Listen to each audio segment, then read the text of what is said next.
Welcome to Spam Filter for Your Brain, bite-sized ponderings on how our thoughts influence our behaviour and our lives, and because we're all connected, how our thoughts impact the world. I'm here to help people reconnect with their bodies and declutter their brains.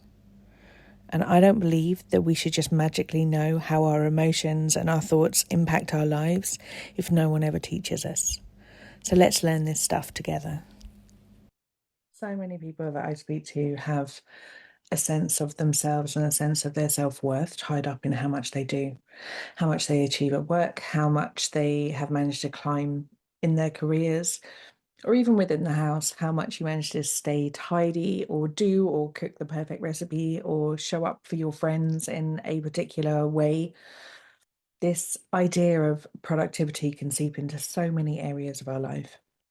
And I know that lots of the people who are listening to this probably don't subscribe to that theory and probably think that that's something that they're actively trying to work against.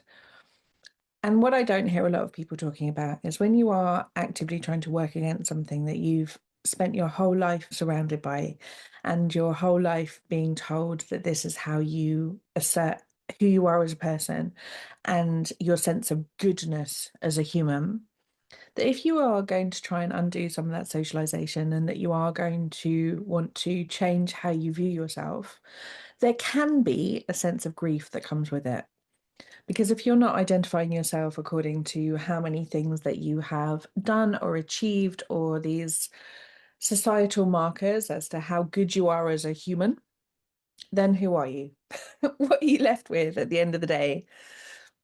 And that can take some untangling, even if it's something that we don't align with ethically, and we know that it isn't how we want to be viewing ourselves.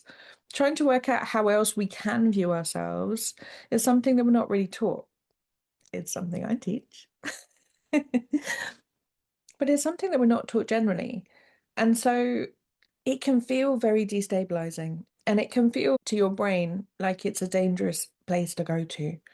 It might sound like a very extreme version of things, but I think there is a slight inclination that some people can find that if they don't have these metrics to ascribe their value to, then there is the question of what's the point? And I think that that's a perfectly valid question. And I think that it's actually an important question for you to work out what is the point for you?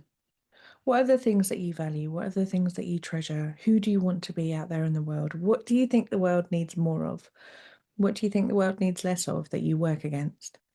And it can be very hard to reach and grab for those things when you're really struggling to put all the jigsaw together.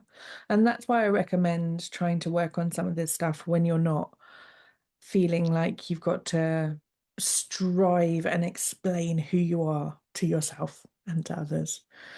It's a case of gathering this information around you and constantly reminding yourself why you do the stuff you do, why you progress through the stuff that's hard, why you work towards the goals that you're working towards. Anchoring in on your why is going to be the lifeboat when things get stormy.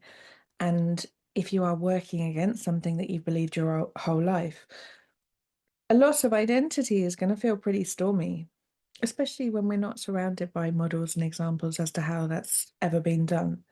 We are, let's remember, the first generation, I believe, to be pushing against an awful lot of this stuff.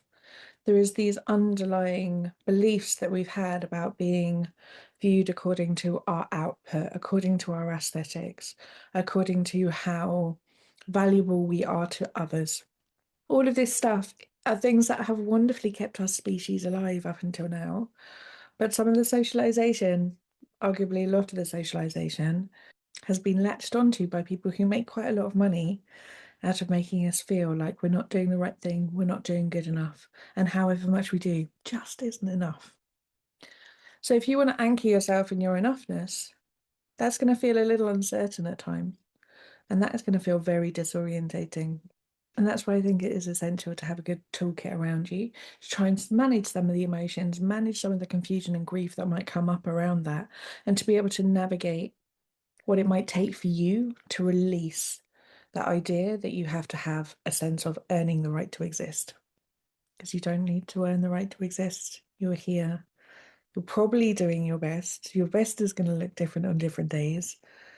And all of this stuff, however much you do, however much you achieve, you're still worthy of love, care, and compassion.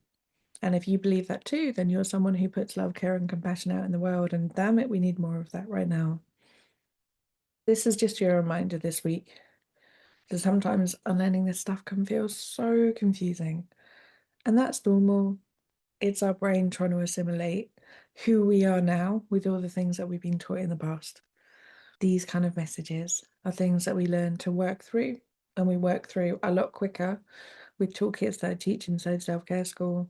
There's loads of links to free resources in the show notes here. And I would just request a little ask from me. If you find these podcasts useful, would you mind sharing them with one friend or sharing them on social media? I spend a lot of time and effort trying to make sure that these huge ideas are simmered down to digestible chunks every week in short, easy to digest formats. And I would love to be able to get these missives into more people's ears so they can have more days of more ease. If you would like that too, please do share it. I'd be so grateful. And I look forward to speaking to you next week. If you've been enjoying what you're hearing on the podcast, you will love Self-Care School. Self-Care School is longer versions of this, more in-depth and more personalised. We have a whole hub of courses from body image to boundaries, perfectionism, time management, and a whole range of other topics. You name it, there's probably a course on it. But most importantly, we also have a weekly group coaching call where you get to apply this stuff to your everyday life and get support to try and untangle your own story from some of the emotions that you might not be enjoying in your life. If you would like to learn how to apply this work to your specific situation and to be building a life of your dreams, I would love to see you inside. Do pop over to selfcareschool.co.uk.